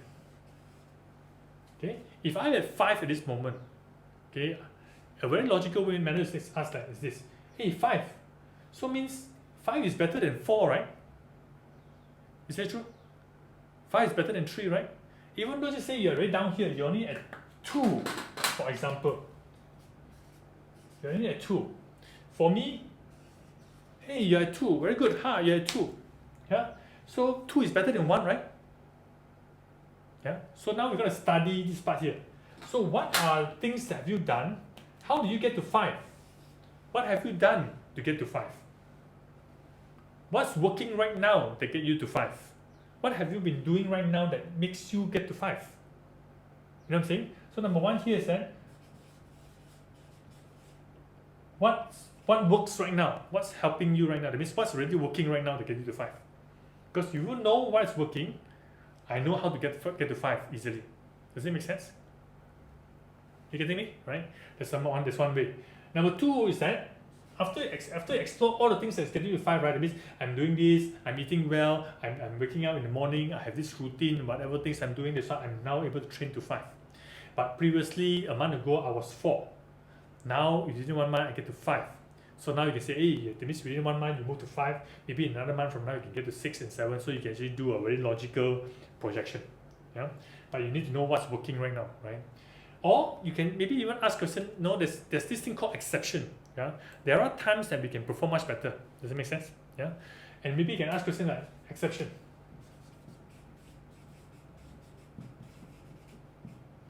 Yeah?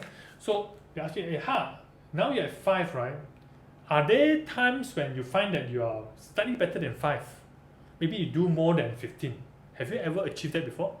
Yeah, sometimes I can do 20, but not all the time. Occasionally I can do 20. Ah, that's good. So they can ask, when you are able to get to 20, what works? What did you do on that particular time they can get to 20? Okay, I'm using fitness, right? But you can apply to many things. So when are times you find yourself able to perform at 20, that means at level 7. And normally now you're at level 5, you can actually perform at level 7. But not all the time, but occasionally you did it. Or the occasional fact is the exception. Once in a while you can do this. Right? And then is when you can list down all the things that, yeah, when I could do this, I was whatever things that. Right? And then you may always want to look into this. So how do you get yourself to 5? In what area of your knowledge, skills, and strengths or talent has helped you to get to 5? Yeah, this is where we are talk about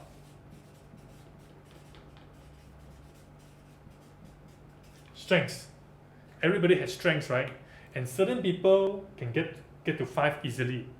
Moving over to 7, maybe you need some strengths to help you. But you want to be able to study what has helped me or helped the person to get to 5. So we study the thing that they have managed to get to 5. Does it make sense? Rather than working on this. Because if I know, I would have done that. I do not know. So just throwing all these things may be good, but why not also study what has actually been helping? Yeah. And maybe number 4,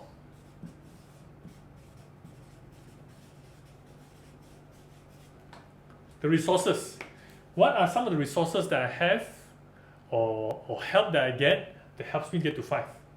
Maybe I have certain equipment that I have used, or maybe I have certain people who actually helps me to train together with me, so I was able to get to 5. Without the person helping me on doing training, right, I may not get to 5. If without this equipment, I may drop down to level 4 only. You know what I'm saying? So these are the things that these 4 here, I can actually go much deeper, but for today, what's working right now? When are the exceptions? Because when there's an exception, things are actually happening that helps you to get to 5 or 7, okay, maybe even higher. What are strengths that I have that actually helps me get to 5, level 5? Yeah. What are the resources that helps me get to 5? Okay, now once I have all these answers here, right? If I think on a very critical manner, right, you really analyze all these things, and then the next question I ask that, okay, now I want to, where would be my next goal? Yes, I want to get to 30. Push out, okay, I want to get to level 10. But my next goal right now is that if I can get to 7 by next month, I'll be very happy. It'll be an achievement, for example, right? And then from this, what can we do here? What can we do over here? These small little steps. What can we do? What can we do based on whatever we have here, right? Is it possible that if we analyze all these things here, it maybe can this give us a little boost to level 7? Is it better? Or we can try this, maybe. But all these things trying, sometimes it may not, it could be just plucking from sky, maybe this, maybe that, right? But this is all proven to work, right? Even though the resources here, well, they say that, hey, I'm learning from another person, who they are doing this to get to 7, it's been proven to work, let's use their techniques. It could be on the resources side. Okay, or maybe whatever works is because I'm learning from another senior, he's doing that, maybe I can follow whatever he's doing. So whatever has been proven to work, right? Rather than just plucking figures here. Does it make sense to you guys? Are you getting me? I hope it's not too confusing, right? Yeah. So this is what I'm talking about. Yeah. So this scaling here, right? Giving a number and study here. This part here. This portion here.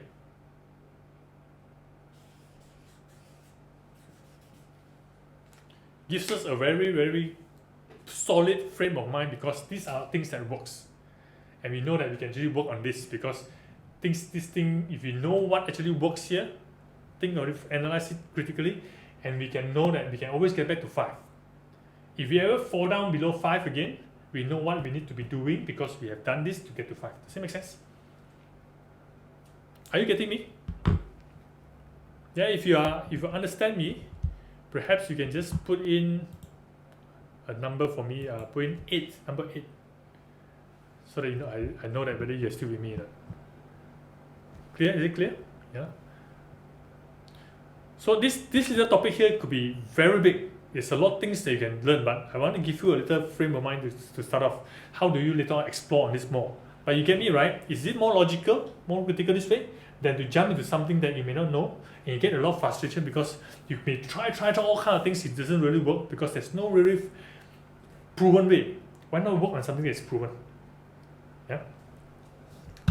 So I'm going to share with you some of the things over here so that you get it. Yeah. So the scaling technique here, for example, W is what's already accomplished, right? And by just going through this W, what has already been done, right? Basically, you are building confidence, right? Because you now know what has helped you to get to X, and you become more and more confident. You know that okay, this is what I've been doing. Sometimes, a lot of times, we don't even know how did we get to where we are. How did we get to where we are right now? And when we have dropped back in performance, right, we just wonder how did we get there? We don't even know. So you want to be able to be very, very objective about the whole thing. Yeah? Then X is where you are. Y is where's the next step. What's next small steps?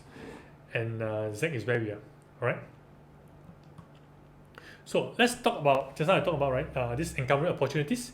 So the opportunities is what is available that we can actually make use of, and all the possibilities that we can actually tap into, right? So that's why the first one is what's working. I just mentioned to you earlier on what's working, because what's working already demonstrate that solutions already happening.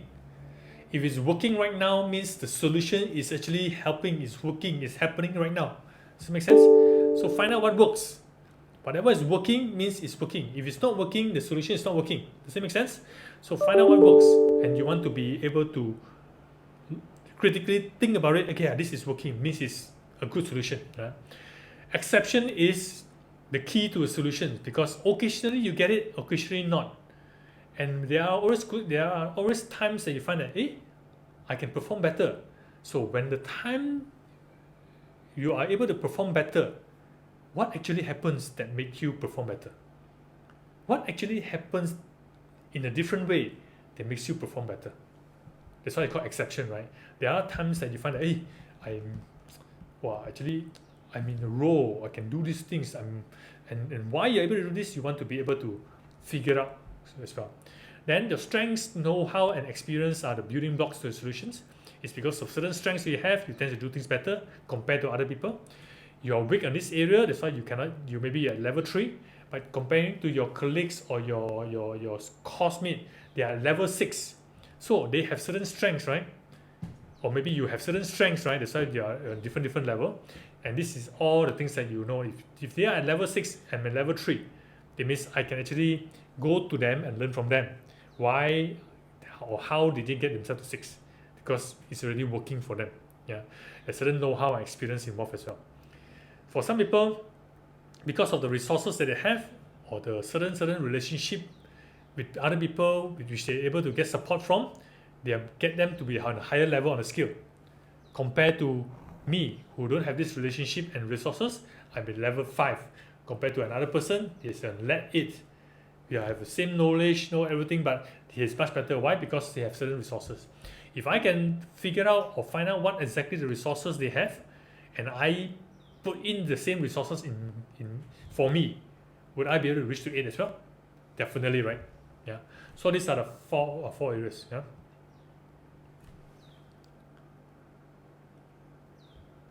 You got it? Just okay. So I will want to one thing I want to share with you right now is okay, how are you going to work on the strengths and resources? I think what's working right now and everything, these are all I put it as a strengths and resources. That means we want to be able to move from now. How to think critically is this. Okay, remember, you must not get yourself emotionally, right? I want you to be holding, just imagine holding a torchlight, going around and looking for things that is working right now. On all these 4 things, that means what's working right now. When things doesn't happen, for example, when you're expecting things to happen, when you're expecting certain problems to happen, but it didn't happen, then you want to be very curious and say, so what happened? Why today I don't have this problem? Or why today when I'm expecting certain problems it's not happening? So where are the exceptions? Why today so special? Yeah, and you want to take a torchlight and find clues for that, because behind every exception is the solution to the possible next step forward, right? So for example, right, I give you an example. Okay, if I use the example of finding things that work, okay, we are in our society here. Would you agree with me that we are very good at finding people's fault, or we are so good at capturing people's mistake? Yes, would you agree? Go around, hey, there is made mistake. Ah, yeah, there's made mistake. Hey, that's why he's made mistake. You can very quickly capture people making mistakes, and we are so good at it, and we can just like almost automatically, subconsciously, we just catch it, right? But again, earlier on I mentioned about this, right? This is what we always very good at capturing mistakes, okay, and we tell people what to do. Sometimes it may not be true, right? But we are not good at capturing whatever works. So right now, I want you to change this way. If you can take a torchlight, assuming, just imagine taking a torchlight, going around everywhere you go, and trying to figure out what works, right?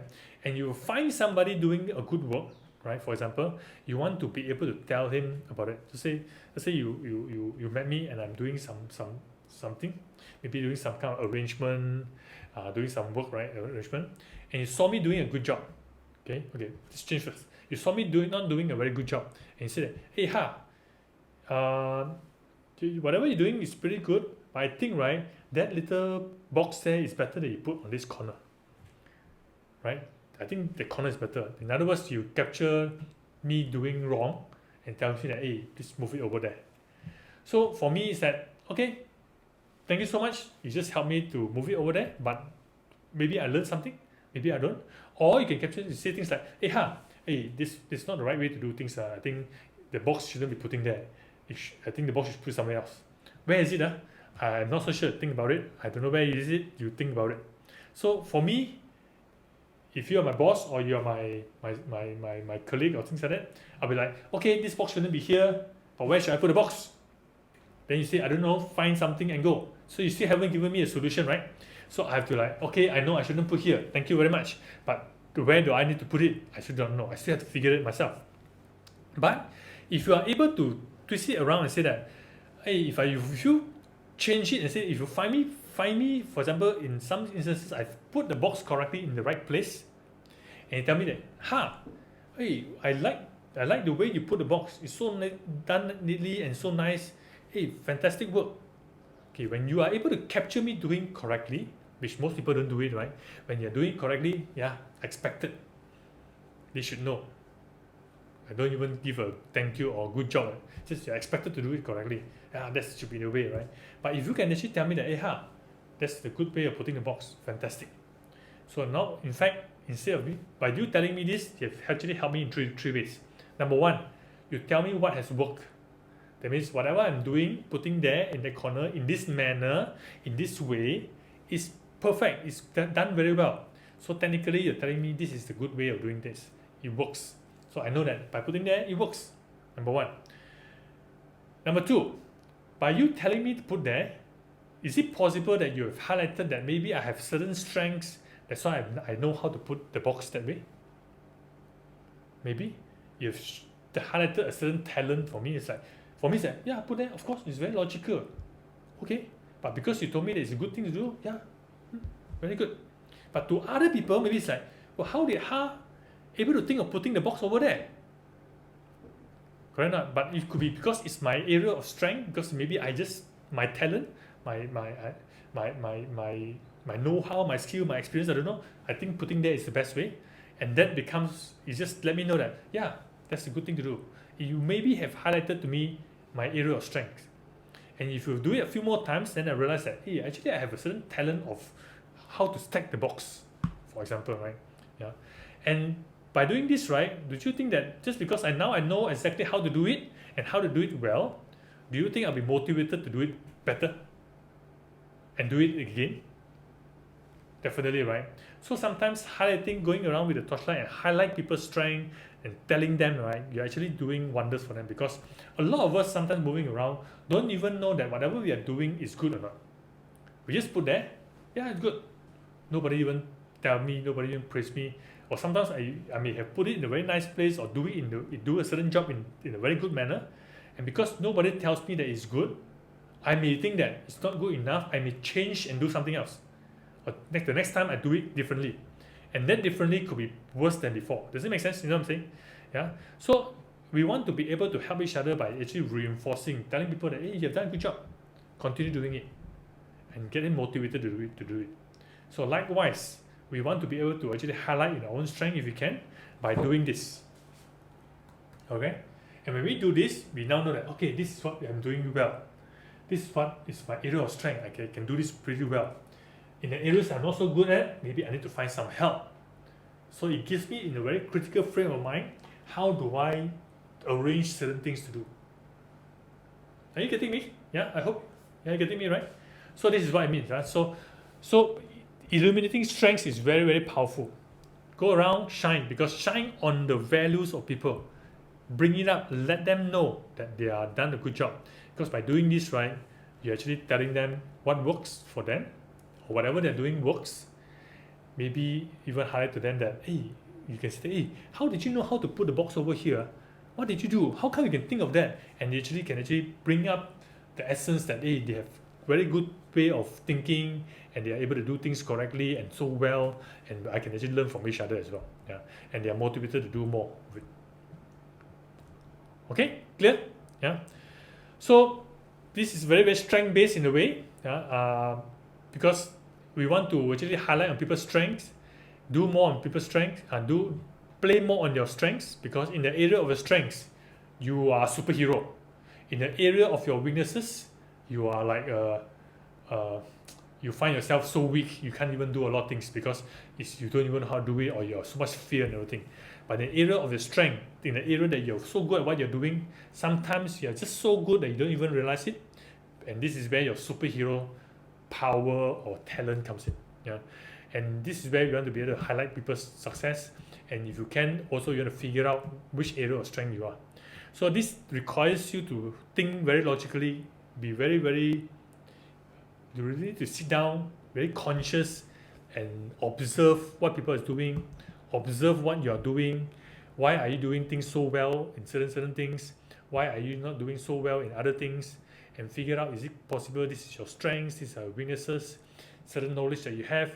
This is what I mean by thinking critically, because when you come to problem solving, right, you need to be able to think very logically, very systematically, with a lot of facts, not so much of truth, you know what I'm saying? So that you can now work with other people and guide them along, or help people along to get to the result that you want. Does it make sense? Yeah? Are you with me? You find it cool? Are you learning something? Yeah, right? So as we come to the end, almost coming to the end, a few things I just want to highlight to you. Very quickly, I'm going to run through a few questions that there is. I always believe that the question that we ask will determine the outcome that we want. So being critical and to be able to analyze whatever that we get right, or the answers that we get right, is all from the way we ask questions. If you ask the right questions, you're going to get the right answers. If you ask the wrong questions, you're going to get yourself in trouble, because the answers are not going to help you at all. So now, on the area of uncovering what's working right now, right? How are you going to ask this question? Yeah. So I can ask questions like, what's going on well currently? By asking this, you put them to think about whatever is going on well right now, so they can tell you the answers. They're not thinking about problems. They're talking about what's going on right now. So what's better since the last time? So you have a problem right now, and say, okay, so what has got better since the last time? So you actually direct their mind and say that, okay, now what has some of the improvement you have gotten since the last time? Even though they see it doesn't seem to have any improvement, but if you ask correctly, say, okay, anyway, isn't there nothing at all get better since last time? Sure, there must be, right? So what has got better since last time? And people will start to think harder and say, yeah, actually, we maybe have now planned a bit better compared to last time, and because of that, we have this, we have that. So you can see where I'm coming from. The question that you ask, right? When does the preferred future, in other words, the goal, the preferred goal that we have ever happened, right? What has worked before in the past that are useful right now? So you put it in the frame. What has worked before in the past that we can still be useful right now, right? What is the best that we have ever did at this thing? Okay, we seem to be doing so badly, right? But when is the best? What is the best that we've done? I mean, oh yeah, what is the best? Okay, I think technique B is the best we have ever done. Why? We can just study that and analyze it. Yeah. So what did we do? How did we do it? What else? How else? And this question can actually spur more and more and more, right? This on what's working. On the exception, okay, exception is when problems didn't happen. You can ask questions like this: when did we not experience this problem or less of it?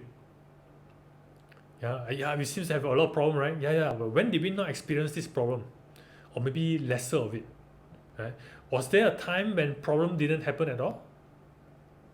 Yeah, it's another way of asking. When was the problem not so bad? Another way of asking, and it puts you in the way of thinking frame of mind, right? What happened then instead? When the problem never happened, what happened then instead? What exactly was different about that time compared to now? So what did we do? How did we do it? What else? How else? No, and we start to think about solutions from there. So about strengths, how have we managed to get this far?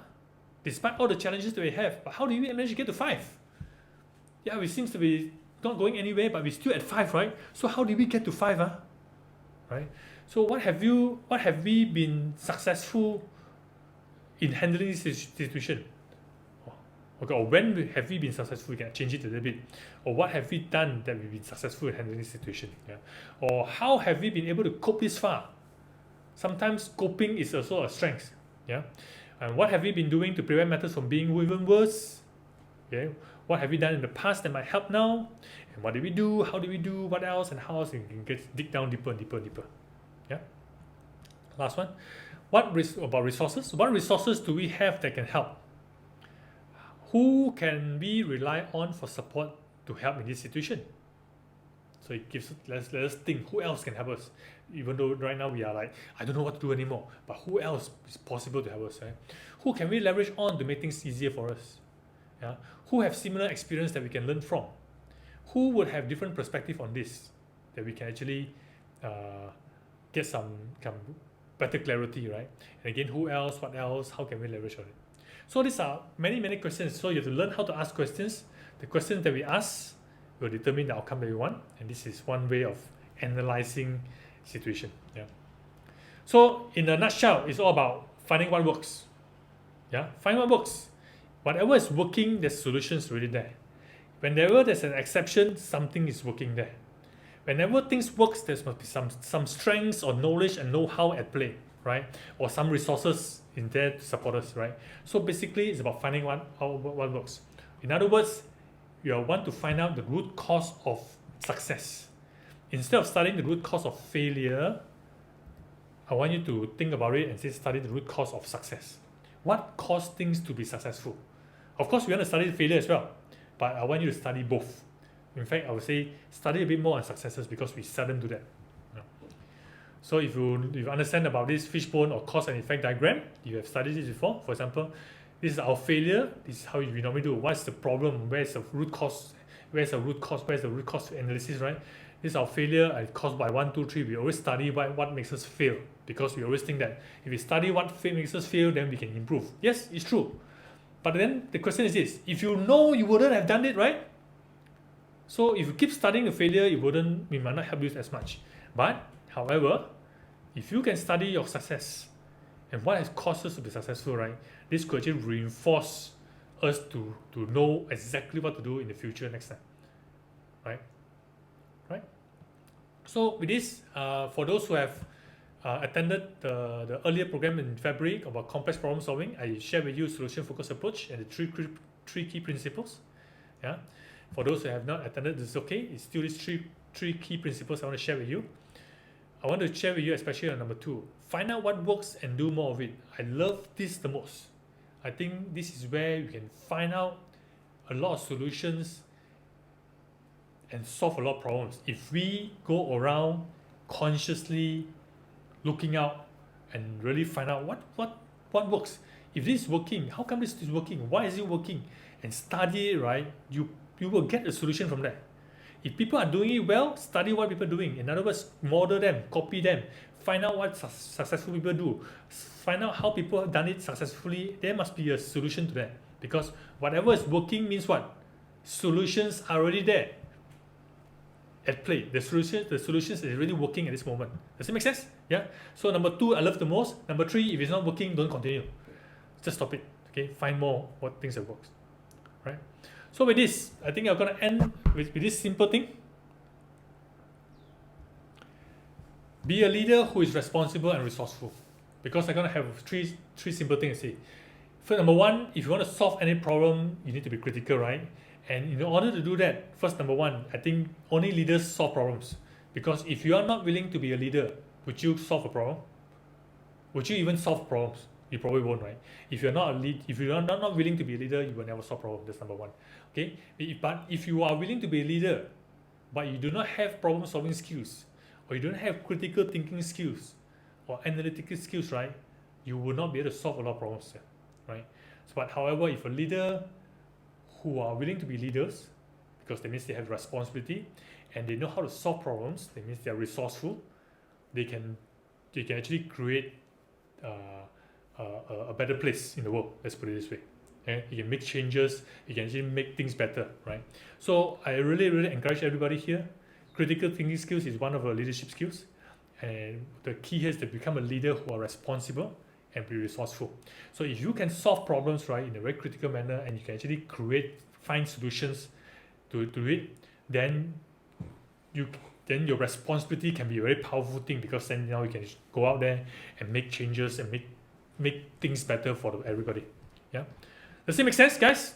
Yeah, if it makes sense, put in a high five. Give me 2 high five. Put a 10 there, or 5 plus 5, so that I know exactly you're still with me. Yeah, so that I hope you stay on with me, and I hope that you have some aha moment, right? So with that, thank you so much. So as I end this, thank you for your presence here. Before you go, let's take a picture before you go off, right? And these are the QR code here.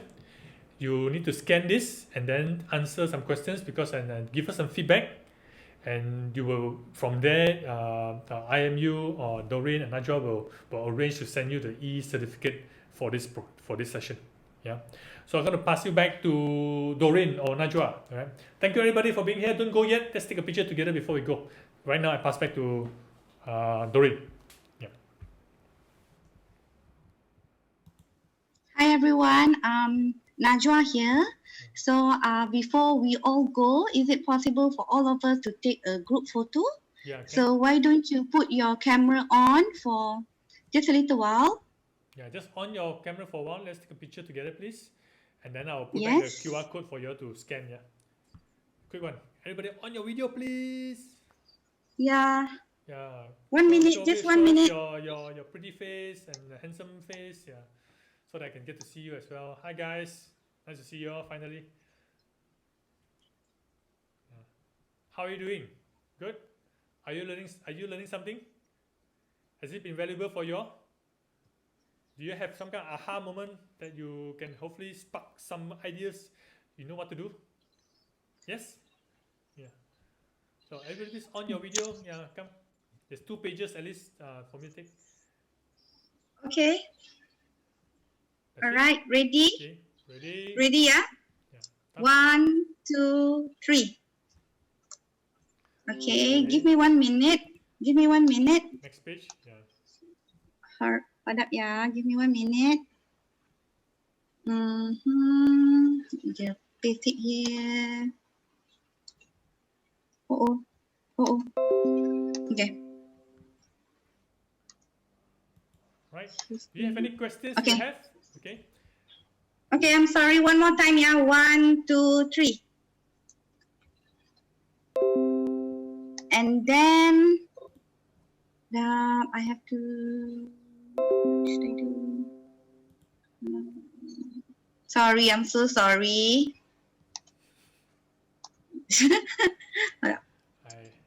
I've taken. Yeah.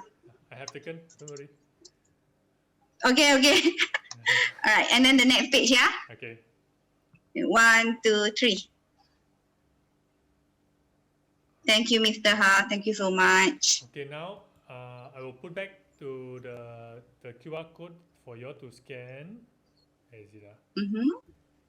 Okay, please scan and fill up your the survey form, and then from there your names and everything will be there so that we can send you the e-certificate, right?